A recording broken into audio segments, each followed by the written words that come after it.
தமிழர் சமத்துவ கழகத்தின் சார்பாக அரியந்தநல்லூரில் பொதுக்கூட்டம் நடைபெற இருப்பதால்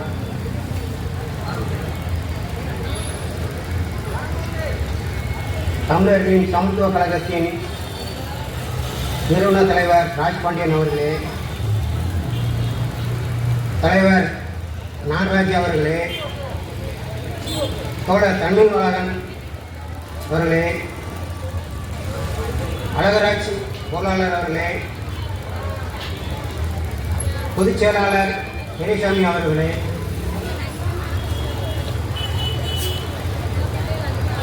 உங்களுக்கு அனைவருக்கும் காவல்துறை அதிகாரி அவர்களுக்கும் இந்த கூட்டத்தின் சார்பாக வணக்கத்தை தெரிவித்துக் கொள்கிறோம். இந்த கூட்டத்தில் காந்தியடிகளை பற்றி சில உரைகளை காட்டிட்டு சில பெரிய தலைவர்களுக்கெல்லாம் பேச வேண்டியது இருப்பதனால சுருக்கமாக ஒரு 10 நிமிஷம் ஒரு 12 நிமிஷத்தில் பேசி முடிச்சுட்டு நம்ம இந்தியாவில் சுதந்திரம் வாங்கி கொடுத்த காந்தியடிகளின் அவர்கள் இந்திய நாட்டில் நம்மளுடைய ஆதிக்கத்தை உருவாக்கிய ஆங்கிலேயர்கள் வந்து நம்ம ஆட்சி ஆண்டு நம்மளை அடிமைத்தனமாக கொண்டாடிய அந்த காலகட்டத்தில் 200 ஆண்டுகள் ஆகி அதுக்கு மேலே ஆகி இந்தியாவை இது பண்ணாங்க. அந்த காலகட்டத்தில் காந்தியடிகள் பல போராட்டங்கள் செய்து வன்மை இல்லாமல் அமைதியாக போராட்டம் செஞ்சு வெளியேறுகளை வந்து இந்தியாவிலிருந்து விரட்டி விட்டு அவர்களுக்கு சுதந்திரம் வாங்கி கொடுத்த இந்தியாவில் இன்னைக்கு நம்ம சுதந்திரமாக நடமாட்டதான் சுதந்திரமாக இருக்கிறோம். நம்ம சௌரியத்துக்கு நல்ல முறையில் இருக்கிறோம். அந்த சுதந்திரத்தை உருவாக்கி கொடுத்தது நம்ம காந்தியடிகள். காந்தியடிகளுக்கு இந்த தென்காசி மாவட்டத்தில் கரியந்தநல்லூரில் அஸ்தி கரைச்ச இடமாக இந்த தரம் தென்காசி மாவட்டம் உருவாகி உள்ளது. அவர்களுக்கு ஒரு மணிமண்டபம் கட்ட வேண்டிய செய்யணும்.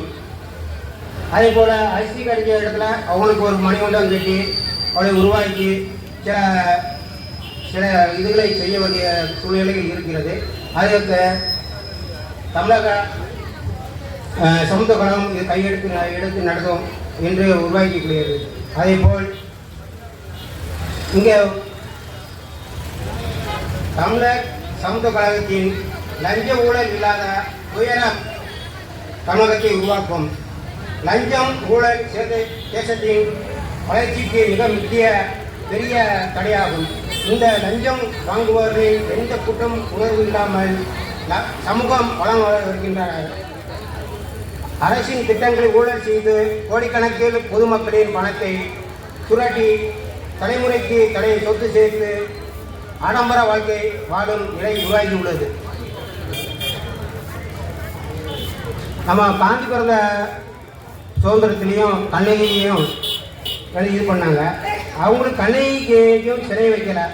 எங்கேயோ கேரளாவில் போய் சிலை வச்சு நம்மளோட போட்டு கண்ணகி கோயிலுக்கே போடாமல் கேரளா அரசாங்கம் வந்து நம்மளை ரொம்ப இது பண்ணிக்கிட்டு வச்சுக்கிட்டாங்க.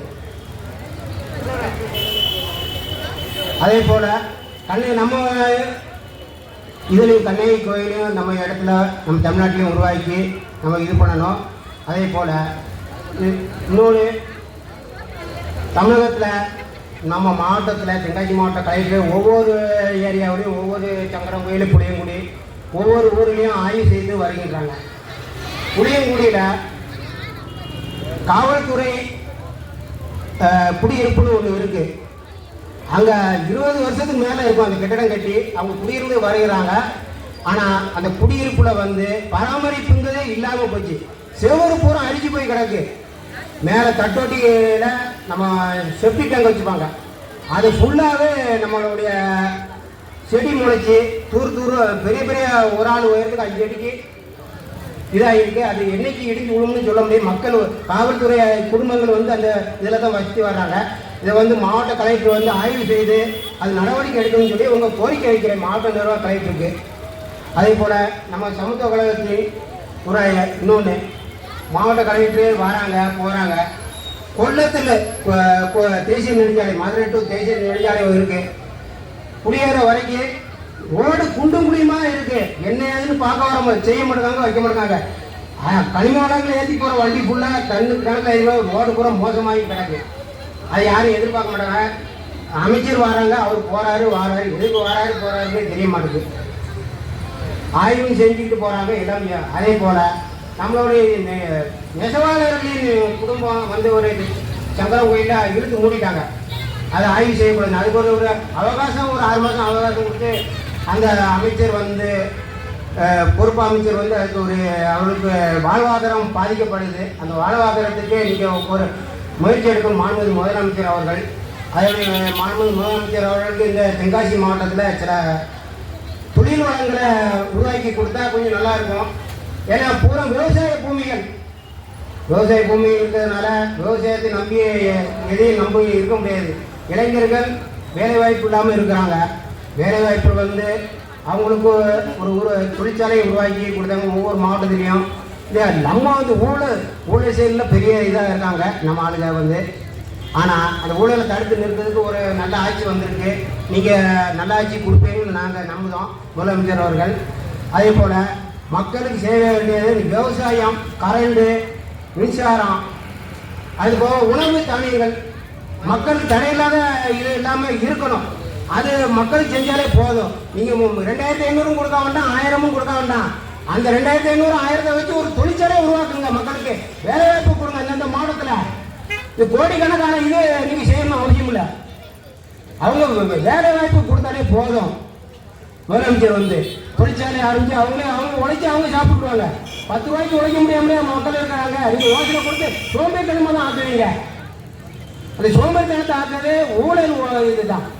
ஒவ்வொருத்தரும் சும்மா படுத்து கிடக்குறாங்க. இப்பவுமே 20 கிலோ 15 கிலோ அரிசி கொடுக்காங்க. அது போதும் மக்களுக்கு.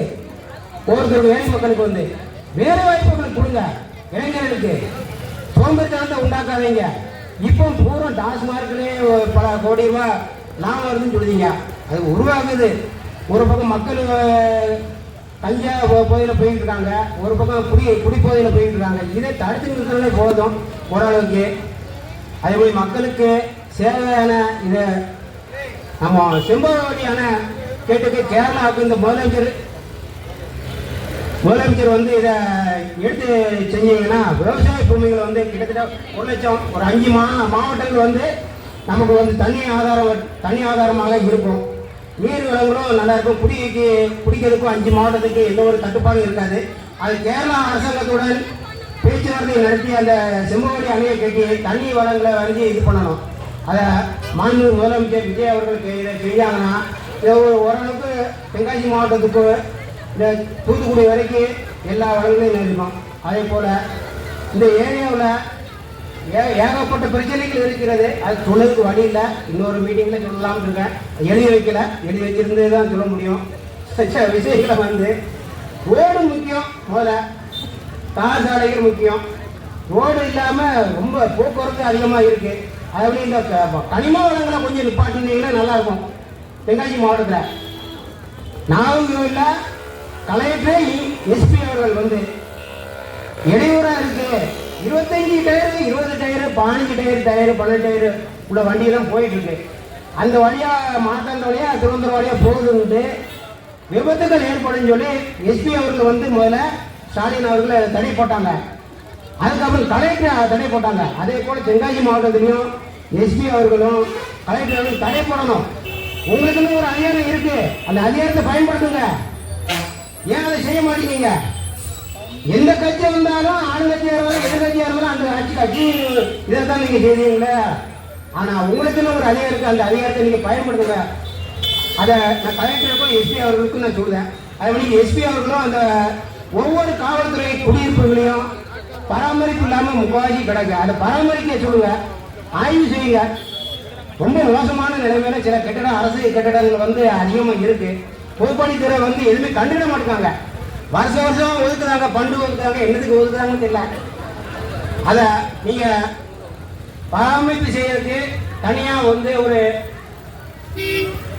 பொதுப்பணித்துறையில இருந்து ஒரு அதிகாரிகளை நியமிங்க. அதே போல வருஷம் அந்த குடியிருப்புகள் வந்து நல்லா பெயிண்ட் அடிக்கிறது கூட முடிய மாட்டேங்குது. பெயிண்ட் அடிக்கிறது வருஷம் பெயிண்ட் அடிக்கலாம். அதுல எவ்வளவு செலவு வர போகுது? ஒரு குடியிருப்புக்கு ஒரு கட்டிடத்துக்கும் மிஞ்சி 10,000 ரூபா ஆகும். 10,000 ரூபாயுமே தமிழ்நாட்டில் இல்லாமல் இருக்கு. கவர்மெண்ட்ல ஒவ்வொரு அதிகாரிகளும் அவங்க சம்பளத்தில் ஒரு 10,000 பிரிச்சு பெயிண்ட் அடிச்சாலே போதும். 2 லட்சம் வாங்காத கழிட்டு ஒரு 10,000 கூட தான் பில்டிங் பெயிண்ட் அடிச்சாலே போதும். அதே போல விஓ ஆபீஸ், புளியங்குடி விஓ ஆபீஸ்லயும் எல்லா விஓ ஆபீஸ்லயும் பராமரிப்பு, கட்டிட பராமரிப்புல பெயிண்ட் அடிக்கிறதில்ல, எல்லாமே மோசமான நிலையில இருக்கு. அதுவும் சில விஷயங்களை அதிகாரிகள் கொஞ்சம் நடவடிக்கை எடுத்து கொஞ்சம் பார்த்தீங்கன்னா நல்லா இருக்கும். இந்த கூட்டத்தில் பேச்சுக்கு கொடுத்தது, பேச்சு வரை கொடுத்ததுக்கு நம்ம ராஜ்பாண்டியன் நிறுவன தலைவருக்கு நன்றி தெரிவித்து இதனுடைய விடைபெறுகிறேன். நன்றி, வணக்கம்.